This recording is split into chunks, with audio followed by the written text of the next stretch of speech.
Kelompok 5 akan menjelaskan tentang siklus manajemen sumber daya manusia dan pengkajian. Siklus manajemen sumber daya manusia atau MSDM atau pengkajian Human Resources Management HRM atau Payroll Cycle adalah serangkaian aktivitas bisnis dan operasi pengolahan data terkait yang terus-menerus berhubungan dengan mengolah kemampuan pegawai secara efektif.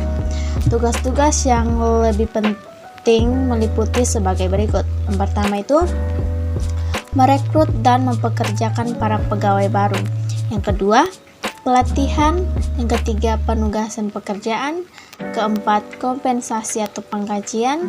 Kelima, evaluasi kerja. Keenam, mengeluarkan pegawai karena penghentian yang sukarela maupun tidak. Tugas yang merekrut dan mempekerjakan para pegawai baru dan mengeluarkan pegawai karena penghentian yang sukarela maupun tidak itu dilakukan hanya sekali pada setiap pegawai. Sementara tugas pelatihan dan evaluasi kinerja dijalankan berulang-ulang selama seorang pegawai bekerja untuk perusahaan tersebut. Pada kompensasi atau pengkajian merupakan fungsi utama sistem pengkajian. Kelima, tugas yang lain merupakan sistem MSDM. Pada banyak perusahaan, kedua sistem tersebut dikelola secara terpisah. Sistem MSDM biasanya merupakan tanggung jawab dari Direktur Sumber Daya Manusia, sementara pengawas mengolah sistem pengajian. 2. Sistem Informasi Siklus MSDM atau pengkajian. Tinjauan proses MSDM dan kebutuhan informasi. Untuk menggunakan pengetahuan dan kemampuan para pegawai secara lebih efektif, banyak organisasi berinvestasi pada sistem manajemen pengetahuan. Sistem manajemen pengetahuan atau Knowledge Management System tidak hanya berjalan seperti sebuah petunjuk yang mengidentifikasi area-area keahlian yang dimiliki pegawai individu, tetapi juga menangkap dan menyimpan pengetahuan tersebut sehingga dapat digunakan lainnya, serta dapat meningkatkan produktivitas secara signifikan, mengakui nilai dan pengetahuan dan kemampuan para pegawai dapat membantu perusahaan memahami dengan lebih baik biaya sesungguhnya terkait dengan perputaran atau turnover pegawai yang berlebihan sebagai tambahan atas biaya langsung yang terkait dengan proses perekrutan, pengiklanan, pengecekan latar belakang, wawancara, dan kandidat. Terdapat pula biaya yang terkait dengan memperkerjakan tenaga bantuan sementara, melatih para pegawai baru, dan mengurangi produktivitas para pegawai baru, sampai mereka sepenuhnya mempelajari bagaimana melakukan tugas-tugas mereka, sehingga semangat kerja pegawai juga penting. Semangat pegawai rendah menciptakan biaya finansial. Ketika dihasilkan pula perputaran sebaliknya, terdapat peningkatan bukti bahwa semangat pegawai yang tinggi memberikan manfaat finansial. Ancaman dan pengendalian. Yang pertama, data induk pegawai yang tidak akurat dapat mengakibatkan penentuan staf yang berlebih atau kurang. Hal itu juga dapat menciptakan ketidakefisienan yang berkaitan dengan penugasan pegawai untuk menjalankan tugas yang tidak sepenuhnya dikuasainya. Ketidakakuratan data induk pengkajian yang mengakibatkan kesalahan pada pembayaran pegawai dapat menciptakan masalah-masalah semangat kerja yang signifikan. Salah satu cara untuk mengurangi ancaman ketidakakuratan atau tidak validnya data induk yaitu menggunakan berbagai pengendalian integritas pemrosesan yang didiskusikan. Penting juga untuk membatasi akses terhadap data tersebut dan mengatur sistem, sehingga hanya para pegawai terotorisasi yang dapat membuat perubahan terhadap data induk. Ancaman umum kedua dalam siklus MSDM atau pengkajian adalah pengungkapan yang tidak diotorisasi atas informasi sensitif seperti gaji dan evaluasi kinerja untuk pegawai individu. Penting pula untuk mengatur sistem agar membatasi pegawai dalam penggunaan built-in query milik sistem yang secara tidak langsung mengakses informasi sensitif.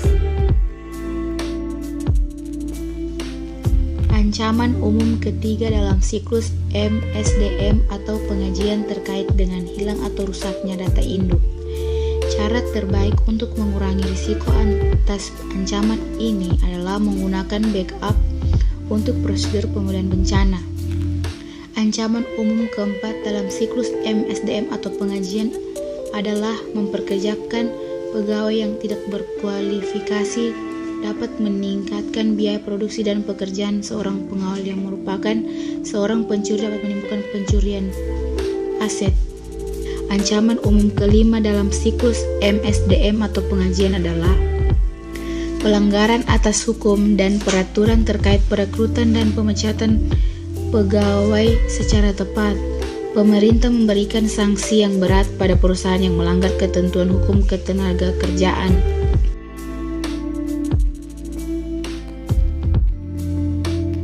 Memperbaharui database induk penggajian.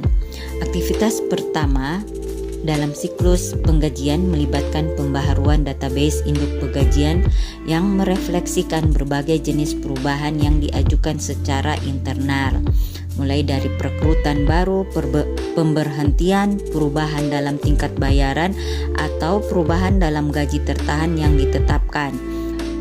Materi selanjutnya adalah bagaimana memvalidasi data waktu dan kehadiran.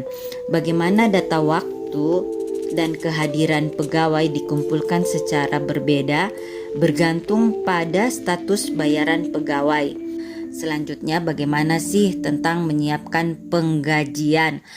Urutan aktivitas untuk proses penggajian sebagai berikut. Pertama, transaksi penggajian diedit dan transaksi yang divalidasi kemudian disortir berdasarkan nomor pegawai.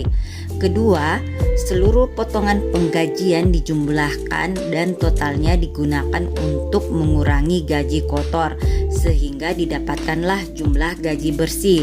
Ketiga, daftar penggajian dan potongan dibuat. Dan yang terakhir adalah keempat, sistem mencetak cek gaji pegawai. Kemudian tentang bagaimana mengeluarkan penggajian. Setelah cek gaji disiapkan, petugas penggajian memeriksa dan menyetujui daftar penggajian. Baik opsi outsourcing, biro jasa pengajian, dan organisasi pengusaha profesional dalam sebuah upaya untuk mengurangi biaya. Banyak organisasi mengalidayakan fungsi pengajian dan MSDM ke biro jasa pengajian dan ke organisasi pengusaha profesional. Biro jasa pengajian atau PEO tersebut kemudian menggunakan data yang diterima dari organisasi untuk menyiapkan cek gaji pegawai, laporan pendapatan, dan daftar pengajian. Biro jasa pengajian dan PEO biasanya menarik bagi bisnis kecil dan menengah karena alasannya berikut ada 3. Yang pertama, mengurangi biaya. Yang kedua, jangkauan manfaat yang lebih luas. Yang ketiga,